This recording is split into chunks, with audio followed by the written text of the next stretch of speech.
All right. Hey, everybody. So this is Josh Bruce, and today we're going to be talking about product lines. So for those of you who don't know, basically for the last 13 years, I've been a consultant. I started as an independent consultant for about 3 years, doing mainly web development with small businesses, and that sort of turned into more generic business consulting. And for the next 8 years, basically I worked with the government with various contracting firms. And now I'm working with larger software developers as an agile coach and a scrum master. And so consulting is an interesting gig.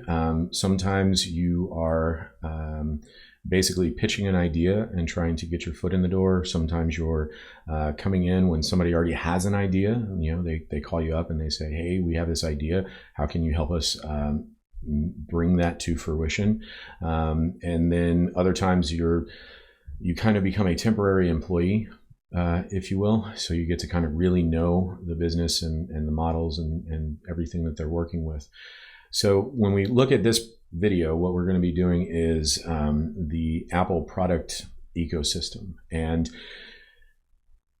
this is the closest thing, is that it's kind of a pitch, not going to lie. With that said, that's not the point, right? I'm not looking necessarily to get Apple to hire me or anything like that. It's mainly from the perspective of the format that it's going to be in, basically where you collect as much information as you can on where the business is, where they came from, and really try to build that rapport to say like, hey, I know you and you can trust me, because that's, as an outsider from a large corporate culture, that's one of the hard parts, is kind of getting that rapport built in a short period of time. And then basically we've got to do that and make it part of the actual presentation itself. Now, you do you. When I do it, my ethics and morality says that I have to be authentically me. So all of these stories are true; they're not made up or anything like that. And so, yeah, let's just jump into it. All right, so we're going to be looking at two different approaches for product and service line development. One is going to be lifestyle. The other one's going to be diffusion of innovation. Lifestyle basically is looking at how people work and deciding what products and services can help them work better, more productively, that sort of a deal. You hear things like scratch your own itch, which is what pain are you experiencing, and develop a product based off of that, or a service based off of that. And or what we'll be looking at later, which is behavioral archaeology, that's also related to lifestyle. Diffusion of innovation comes with a chart. And basically, there's this bell curve. Across this bell curve, there are 5 buckets that we can sort of place people. It's not that you are one or the other with all things. It's that for certain things, you might be one or the other. Now, there are the innovators, which is a very small population, 2.5% to the far left, and then early adopters, which is about 13.5%, then the early majority, which is about 34%, late majority, which is also 34%, and then the laggards, which is about 16%. Now, there's this gap between the early adopters and the early majority that is commonly referred to as the chasm.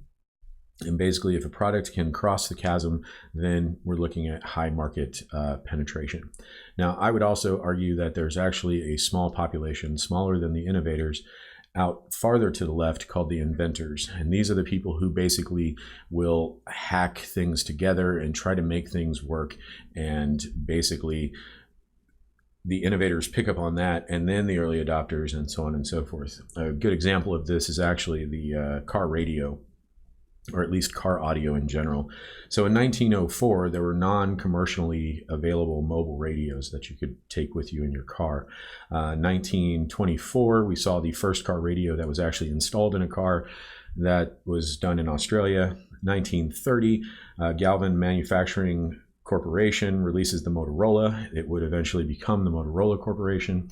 It was an AM only band, no auto seek of stations. You actually had to twist the dial the entire time. And then it also had just one speaker, so it was completely mono sound. Now, the interesting part is that, at least for our purposes, it was $130, which was about 1/4 the cost of the $530 Ford car at the time. 1964, Philips releases the compact cassette. Ford and Motorola released the 8-track tape. We see who won that. One being in air quotes. 20 years later, so 1984, Pioneer introduces the car CD player, and those things would skip if you hit a rock on the road. It was ridiculous. In the 90s, I classify the 90s as being the time of the tinkerer. I cannot tell you the number of friends I had who were building their own speakers and putting them in their car, and then getting multi-disc players and holders for the back seat of their car where they could put 100 CDs in there and get the feed into the remote control head unit that was inside of the car, and that sort of a thing. And then in 2010, we started seeing things like internet radio and satellite radio becoming really prevalent, USB connections, Bluetooth, auxiliary cables, mini FM transistors or transmitters. That's what I actually had, where basically I would plug this thing into my adapter, my DC adapter, in my old car, and tune it to a band that didn't exist, like an FM band that didn't exist, hook up my iPod, and basically within the car itself, I had my own radio station playing my music the way I wanted to. All right, so let's start with lifestyle, because I think Apple is uniquely positioned to be able to talk about both of these styles. And the iPod is a great example of lifestyle, because basically we had the Shuffle, the Nano, the iPod Classic, as well as the Touch. And for about 7 years, all 4 of these were available at one time. And we had 4 different devices for 4 different people. So let's start with the Shuffle. The Shuffle was basically a really small device for someone who's really active, used solid state drive technology to be able to store the music. Couldn't really store a lot of music, like maybe 1 playlist worth, but that was okay, because basically you could install it, clip it to your shoulder, and go. And you still had the ability to skip and turn the volume up and down. So it was a viable product. We're going to skip over the Nano and go to the Classic. This is actually where I come in. This is the first device from Apple I ever purchased. And basically what it gave me was something larger than the Nanos, or the Shuffle. And so I could store my entire music collection on there. Now, it wasn't solid state. It used a platter drive, but that was okay, because I wasn't running, jumping, and climbing trees, at least not while listening to music.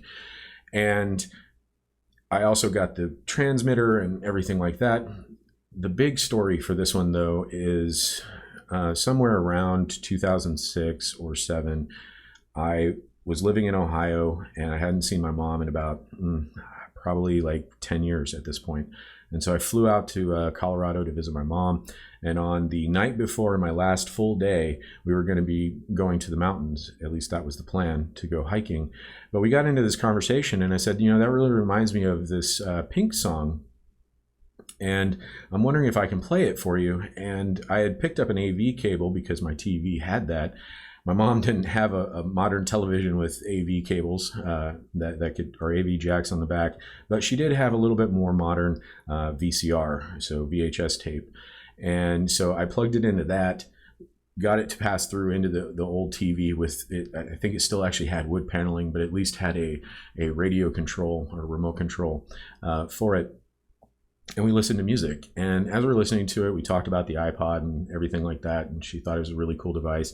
And then she said, you know, this song reminds me of this other song. And she got up and went into her music room. And the music room was so called because inside of it, there was this old Kenwood receiver with a record player and a dual tape deck, I think from Sanyo, with a radio in it as well, 4 speakers. She had these cassette tapes in carrying cases that were like glued and screwed onto the walls like it was wallpaper, and just filled to the brim. And then she had this footlocker from like the Civil War or the American Revolution or something. It was old.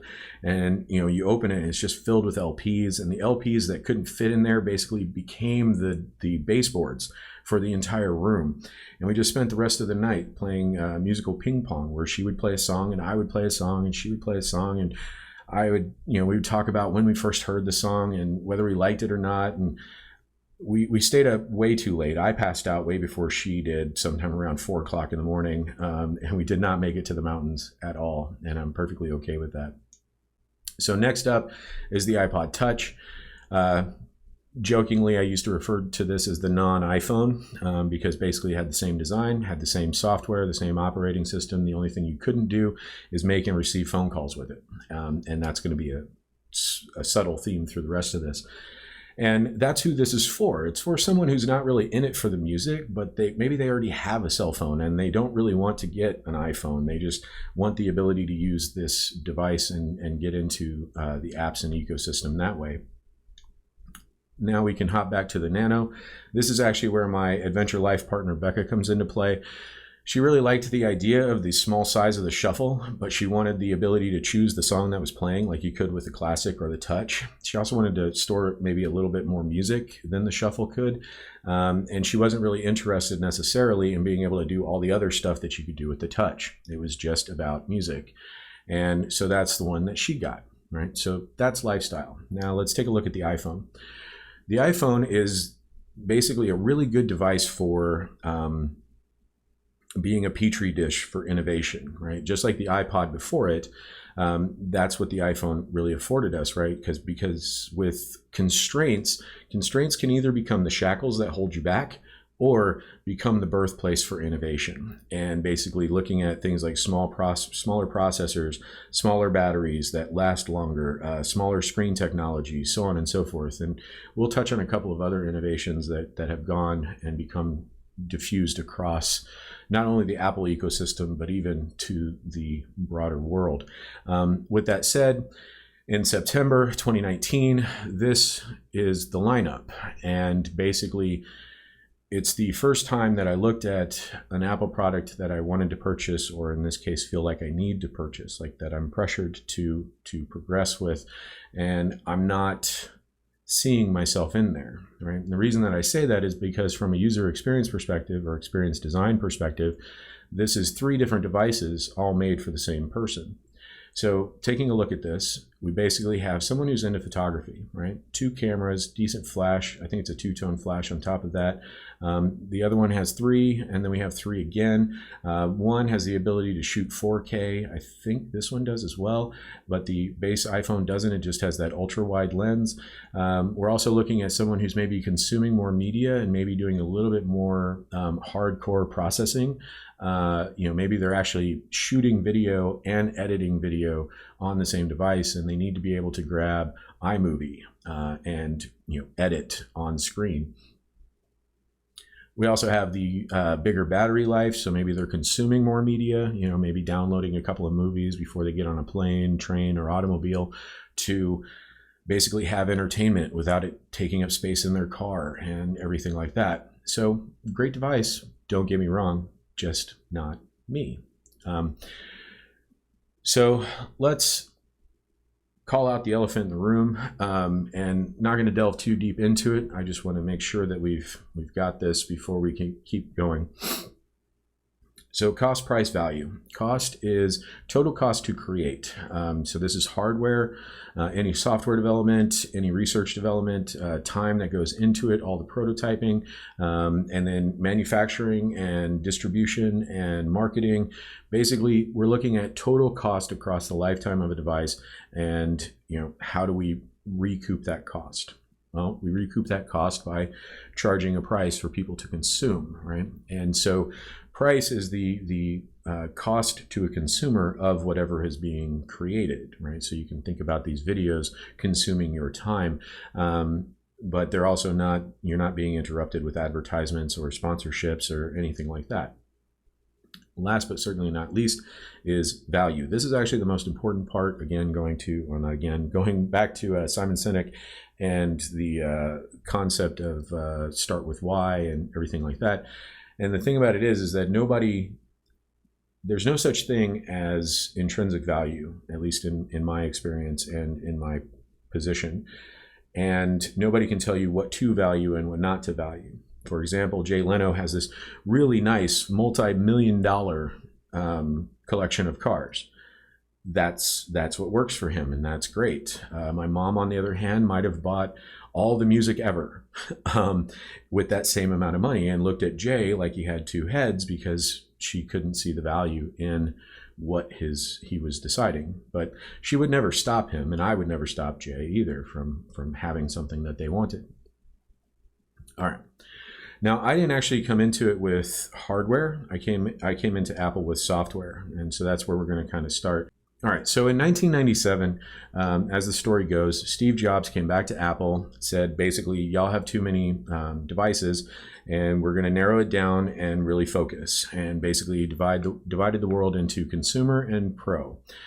Consumers, for the most part, they're looking for appliances. These electronic IT devices are just tools, and this is my interpretation, at least, of why you would do something like that.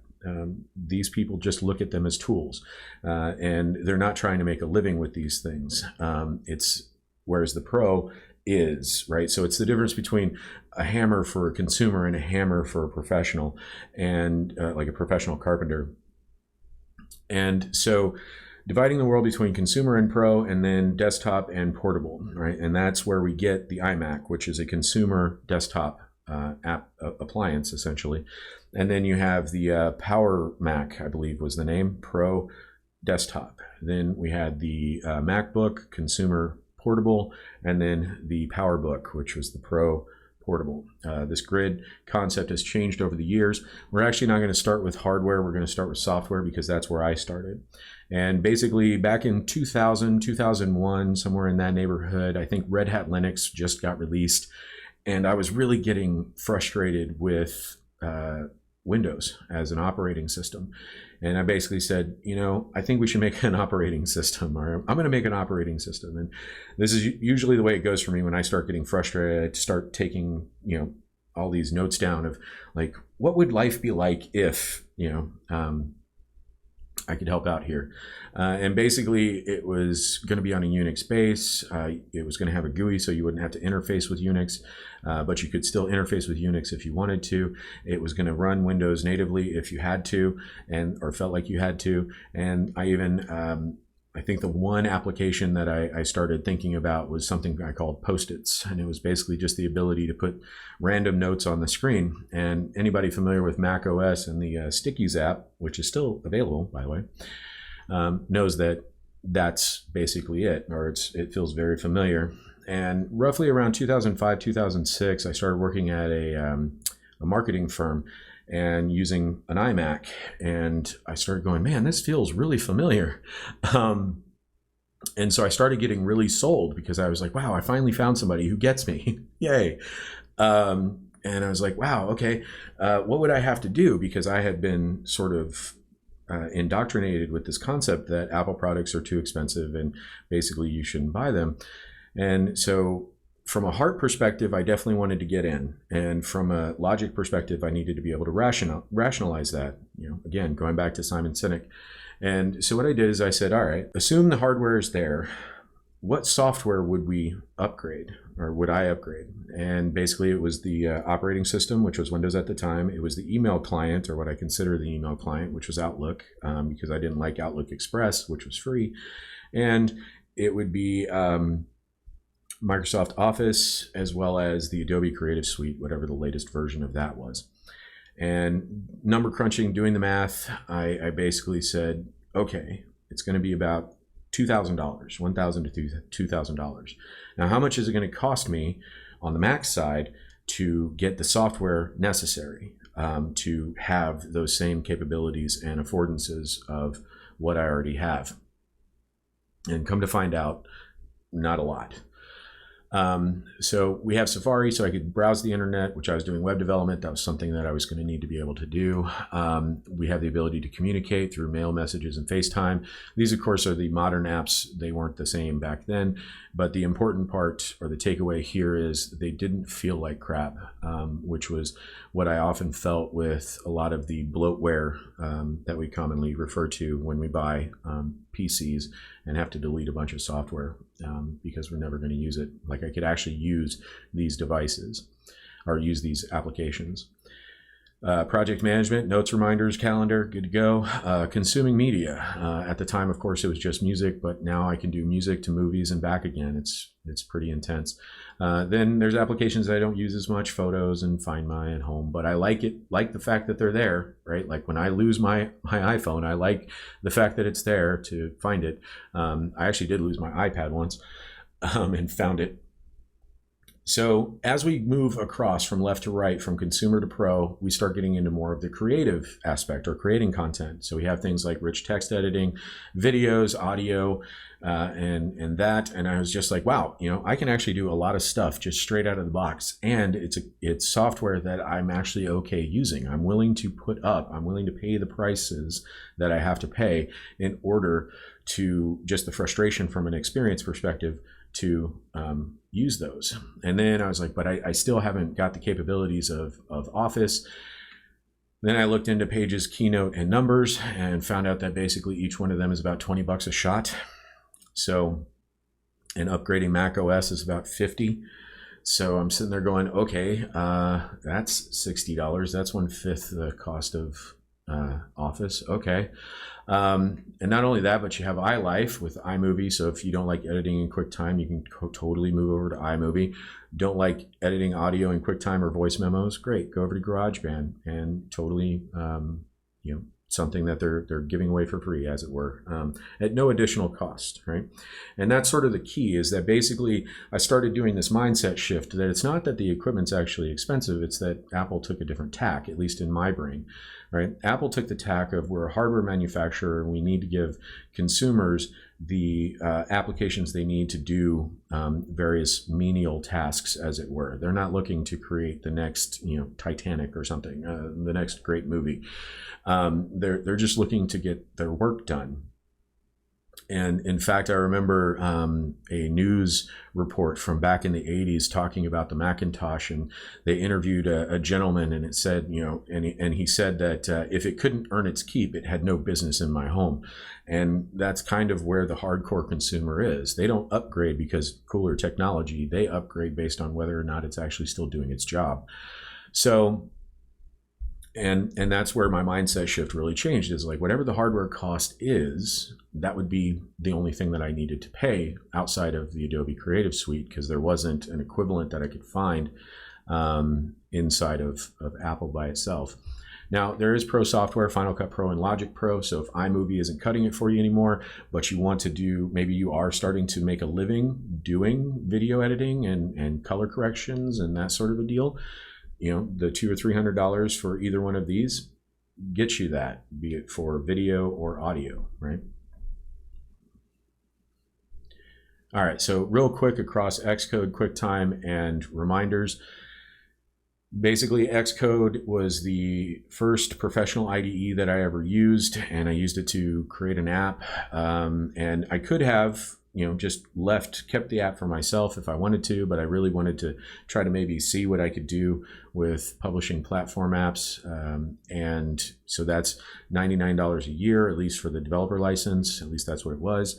And basically that little $5 app that I put together actually paid for that developer license every year until it was finally taken down last year because it hadn't been updated in a while. And then we have QuickTime. If you go back to the original developer videos on this channel, basically they were all made with QuickTime. I used no extra tools really. I think maybe iMovie a couple of times, but for the most part, it's just me straight up QuickTiming, doing screen recordings. Then with Reminders, so Mom passed away early, like March 2019, and my sister, Becca, and I used Reminders to sort of coordinate the business and legal aspect of taking care of that situation. And so I just put a list together, added them as collaborators, and then flew out to Texas while Becca stayed in Tennessee and my sister was in Indiana. And then a couple of days later, Becca came out to make sure I was eating and all of that. And then my sister came out a few days later, and then Becca left, and then my sister left, and then I made my way back as well. And we basically we all had iPhones and we all had access to this one program. And I have to say, it was really nice to not have to fight technology. I mean, imagine grabbing a hammer to drive a nail, and every time you went to swing, the hammer fought back. That's kind of how technology can feel sometimes to some people. And when you're in this emotionally raw state, it can actually get really frustrating. Like, I just want to throw this thing across the room. And given what I do now for a living, and part of that being facilitating meetings, I cannot tell you how frustrating it is for my facilitator brain to sit in a room in a meeting, that's 45 minutes to an hour long and watch people spend a third to half of it basically fighting technology and trying to make it work, or having to abandon the meeting altogether because they can't get technology to work and they don't have an alternative. Like, that's just scary and frustrating. Now, of course, we have 5 operating systems now: Mac OS, iOS, iPad OS, watchOS, tvOS. And when we talk about hardware next, we're only going to be talking about hardware that actually runs one of these explicitly. So we have told the world this thing runs this operating system. All right, so instead of dividing the world between desktop and portable, we're going to divide the world into sort of what I see it as now: extra large, large, medium, small, and extra small. And when I was deciding to jump into the pool of the Apple ecosystem, basically, I needed a device that was less than $1,000, right? So less than the price of me updating all the software and just keeping my current PC tower. Then I also needed the ability to hook up all the peripherals that I already had. So I wasn't going to be spending extra money replacing my monitor or mouse or keyboard or any of that other jazz. It was just going to be the base computer. And I also had to be able to run Windows natively. So at the time, the Mac Mini made the most sense. It was, maybe $599 at the time, I think, at least somewhere in that neighborhood. It could take all the peripherals that I already had, and I could just plug them in. And Boot Camp was a beta, right? So this is on the innovator side. So I could download Boot Camp and install Windows natively. So instead of running it through a piece of software, because I really wasn't sure how much it would take to unplug, and come to find out it wasn't that much. Basically, I started with 50-50 split, 75-25, and then like a 90-10, and then it was finally just enough of the hard drive to get Windows and Internet Explorer 6 running, so that when I was doing web development, I could switch over and test it in IE6.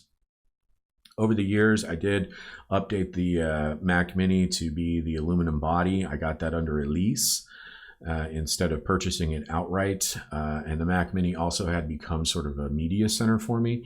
Now, later down the line, the media center got replaced. The media center part of that got replaced with the Apple TV, and the Mac Mini became sort of a code repository, which I also switched out for GitHub. At this point, the Mac Mini was just really checking my email and making sure that the rules got applied, because iOS doesn't do that yet. And so basically, it would check my mail every minute. My laptop would check every 5, and my phone would check every time I would actually launch the mail app. And so I just didn't want to see anything that would get filtered out. There's also the all-in-one. So if you didn't have the TV and the mouse and the monitor or the keyboard, you could get the iMac, and that would give you everything that you actually needed to get up and running. So this is the person who doesn't really have anything. They've not really jumped into the IT world. And then you had Pro equivalents, or we still have Pro equivalents: the iMac Pro, Mac Pro, and Apple TV 4K. My first large device. So I used to sell laptops back in the day, like 1998, at Office Depot and in the Technology Center. And I remember my colleagues always coming up to me going, "When are you going to buy a laptop? When are you going to buy a laptop?" And I'm like, when it meets my criteria. If I'm going to spend that much on a laptop, it's got to meet my criteria. And they were like, "Well, what's your criteria?" And I said, "Well, it's got to have a metal body, a glass screen, wide viewing angle, full-size keyboard, and a trackpad that's not going to fall apart after a year or two to the point that I can't use it, and it has to pass the twist test." And they were like, "Wow, good luck with that." And I said, "That's okay. I'm willing to wait." And so basically, I was sitting, fast forward, a decade, and I was sitting in a client's office one day, and she goes, "We really like working with you." And I said, "I really like working with you too." She said, "We really would like to be able to see you in person more often, because we think it would be just a little bit more productive." And I said, "Man, I would love to be able to work with you guys more often, face to face." And she said, "Well, how do we make that happen?" And I said, "Well, you guys could give me a laptop, or give me a computer here. That's kind of could be problematic, because then I can't work from home. That takes away the portability. Or you could cut me a check for $3,200, and I'll go pick up the 15-inch MacBook Pro with unibody." And she said, "Huh, like a retainer?" And I said, "Yeah." I didn't really know what that meant, but I was just going with the flow there. And she said, "I think I might be able to make that happen." She went over to the CEO and came back with a check. And so I got the 15-inch MacBook Pro unibody, because it had everything that I wanted. Then when Retina display came to the MacBook Pro, I decided to upgrade again. I gave my old MacBook Pro to a friend of mine, and that was on the same lease as the updated Mac Mini. And then after 4 years, got into another MacBook Pro. I didn't even think about it. I just got the base model 15-inch, and now that lease is up, and I got the 16-inch. Again, I didn't think about it, but this time I did purchase it because I don't like this feeling of pressure that I need to update, constantly update my studio when I'm maybe not ready to, which is, a bit of foreshadowing. So I'm foreshadowing. We also have 13-inch variants, right? So the MacBook Air on the consumer side and the 13-inch MacBook Pro. And that sort of a thing. First medium device I ever got, so this is just two-handed stuff. iPad 2, first tablet. I can't remember what I was waiting for there. I think I just grabbed it, to be honest, because it was going to be a development device for me to test my other apps on the iPad, as well as trying to replace my pen and paper notebooks. Check out Eightfold Media Productivity 2.1 to see how that turned out. I can tell you, it didn't work out. Then Retina came to the iPad with the iPad Air, so I think I got that on the second lease. Again, it just kind of collected dust.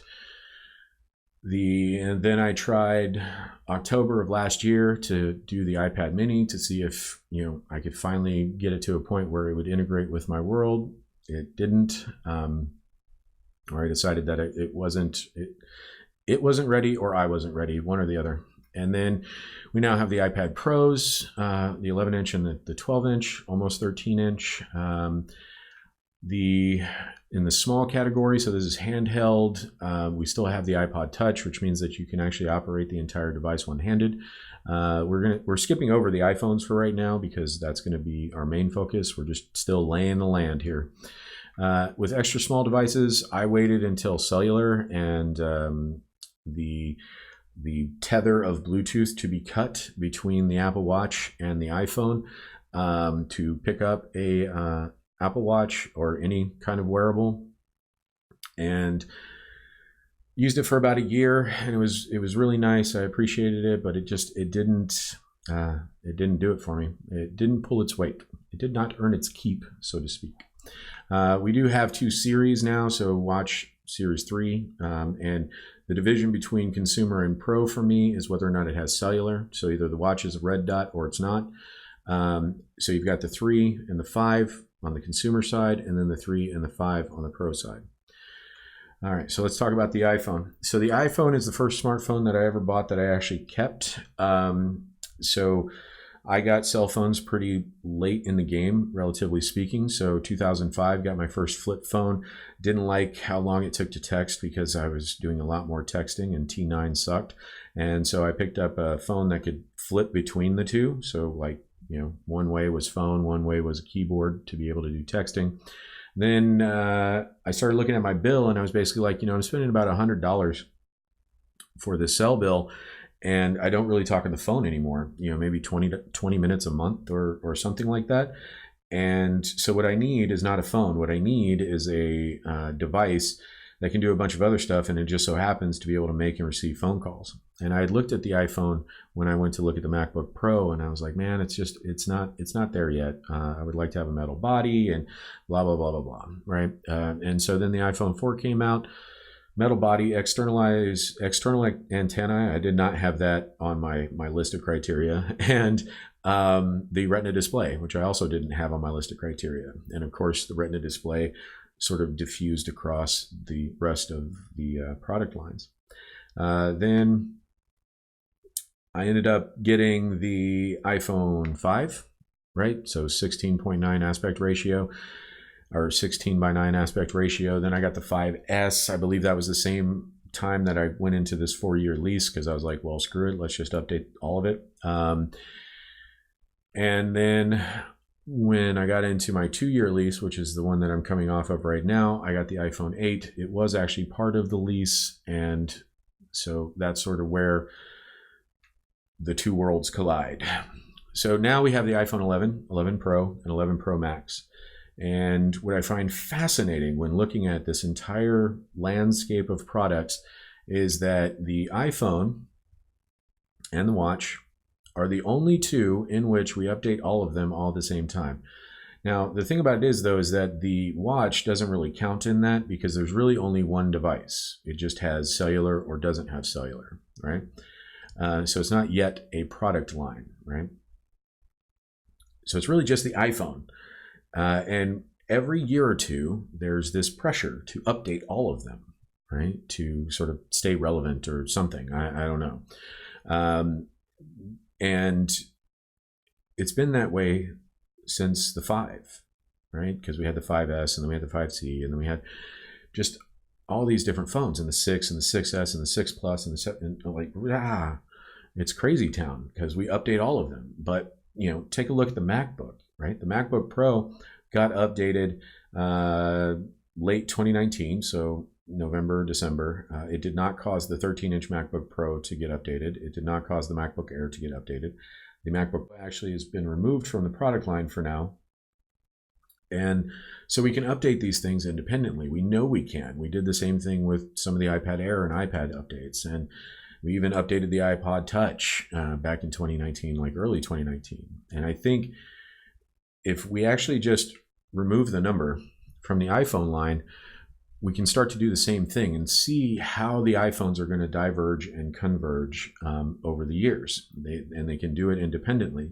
And I think this would also open up the possibilities inside of the events that we have, whereby it's not an iPhone event. It's an event at which we may talk about an iPhone update. And because a lot of these updates, like the 16-inch MacBook Pro update, that didn't even make it into an event. And I think the last update to the Mac Mini didn't either. They've been what's been called like silent updates. And which is fine. That may be the way we end up rolling. One of the other things that I would do is I would actually bring in 2 different sizes on the consumer line. So now, basically, we're mirroring the iPad, right? So iPhones become smaller tablets, if you will, right?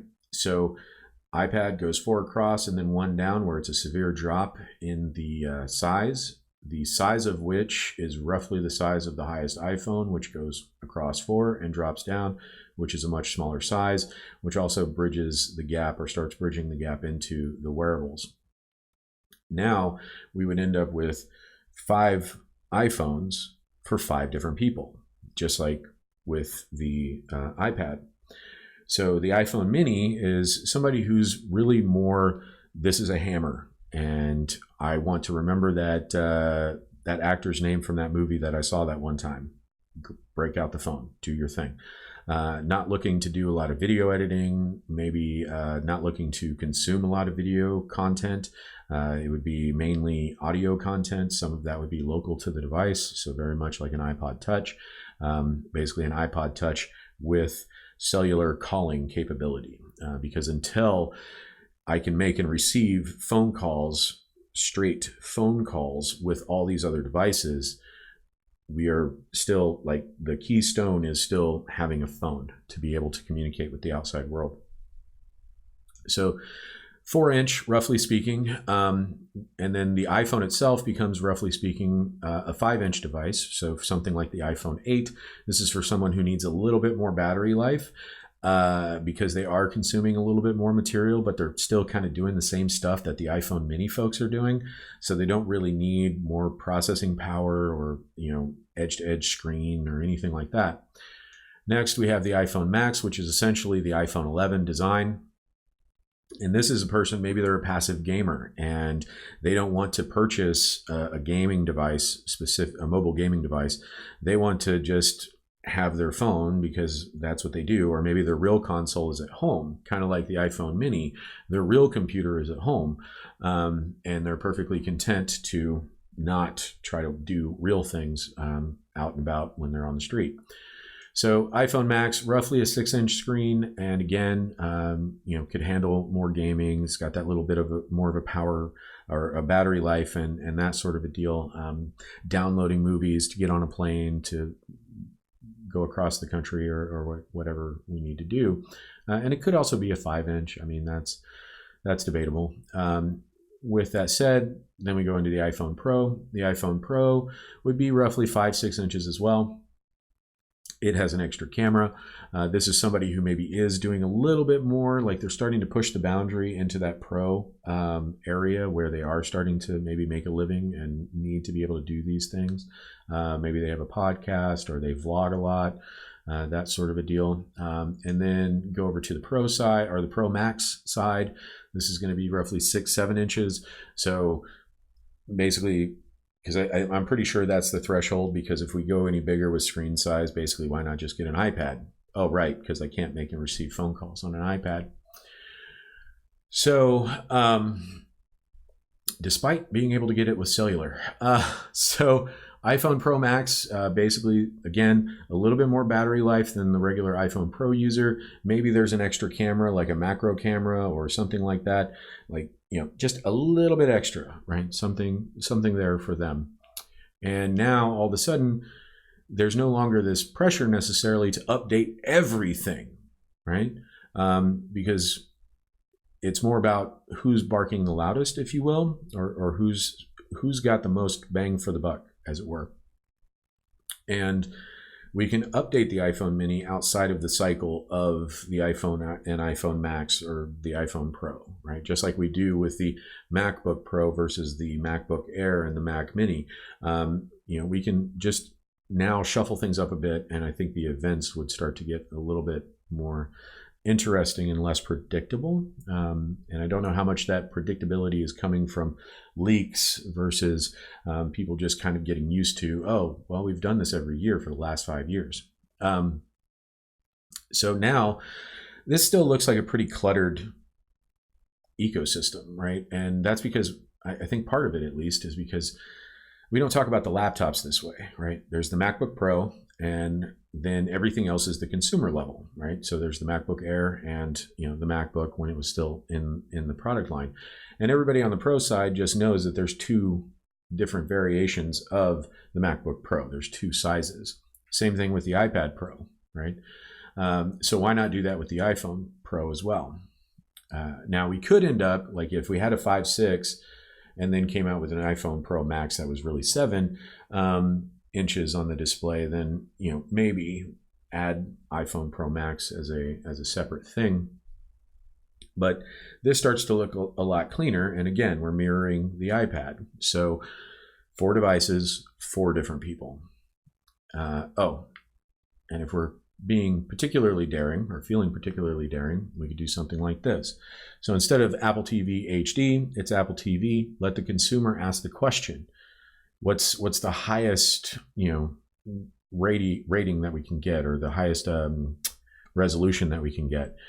1080p, cool. And then in a few years or whatever, if 4K becomes the next thing, we can say 4K and 8K and 16K and all of that, right? And that's just for consumers who actually want that, right? Some consumers aren't going to really care. They're just going to go, I want to have access to all the things. My TV isn't a smart TV and doesn't have all the things. So just give me an Apple TV so I can hook it up, right? So the Apple TV Pro 4K, again, we don't have to keep renaming things and trying to spend millions of dollars trying to get people to understand all these different names. The MacBook, probably, you know, bring that back.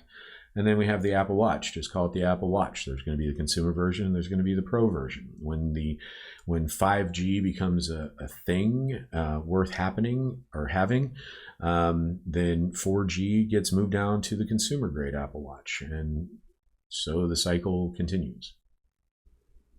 All right, so there we have it. And basically, at the end of this sort of a presentation, sometimes you're like, you know, take 2-3 days, and, you know, I just wanted to sort of communicate where things are coming from my perspective, and, you know, let me know what you think. And generally for me, the way I operate is that I usually tell people, and I'm not going to bug you, right? Like I'm not here to chase you. I'm not here to do anything like that. This is just what I see.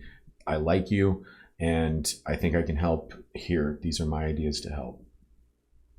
Alternatively, sometimes you're in environments where they're like, nope, this sounds great, let's do it. What should we be doing next? And that's when I sort of split off into two separate modes, because I really like the ACI's Agile model with regard to Agile coaching model, where basically you have the mentor side and the coaching side. And so the mentor side is about just really directly answering questions, right? So 2 + 2, 4. Whereas the coaching side is more like 2 + 2. Well, what sort of experiments could we run to figure this out? And usually the way that I'm determining which one of these things to be is based off of, one, client desire. That's the big one. The other one is perceived time allowed. So I used to joke around, and I still kind of do, that basically my clients don't come to me until there's an emergency. So in a way, I'm kind of like the wolf from Pulp Fiction. Basically, I show up and it's not my job to necessarily explain stuff. I mean, I will. It's not really in me to be like, we don't have enough time for me to coach and things like that. It would be like if we're on the battlefield and I say duck, there's not a lot of coaching time that can go down in that context. Whereas other times you do have more time to really sit down and think about it. So if this was, say, a presentation that was on day one of a 3 or 4 day retreat, or even a week-long retreat where we really are here to talk and debate about stuff, it's like, here, this is the thing that I want to rustle feathers with, and we're going to spend the next week unrustling those feathers, right? But if I was taking more of that mentorship mode, and then assuming that most, if not all, of the rumors that we have today with regard to the iPhone specifically and the product line as a whole, or the products as a whole, I would say, okay, have a March event, release the iPhone mini, right? This is going to be nostalgic. So this is, the 4-inch screen. This is going to be nostalgia a little bit, even for me, not going to lie, again, authentic self. So release the iPhone mini, so now we have a new device. Re-release the 4.7-inch display, right? So that iPhone 8 model, but make it more the design of the iPhone 5, but or the iPhone mini, just with some changes, which is based off of the iPhone 5, which is a rumor that we have that's coming in September in theory, right? So now we have those two devices, those two screen sizes, those two users covered come March. So iPhone mini, brand new device. iPhone 9, it's the next evolution of the iPhone 8. Makes perfect sense. You still have the iPhone 11 and the 11 Pro and the 11 Pro Max. Then come September, equalize all of the naming conventions. So basically the 4-inch display stays the iPhone mini. The 5-inch display, or 5-ish inch display, becomes the iPhone period. The 6-inch becomes the iPhone Max or Plus, depending on where we want to go with this. And then the iPhone Pro just has two sizes underneath it. And then if we want, we still have room in the product line to have an iPhone Pro Max, which basically has a 7-inch display, which is roughly an iPad with cellular connectivity and better processors and things like that, right?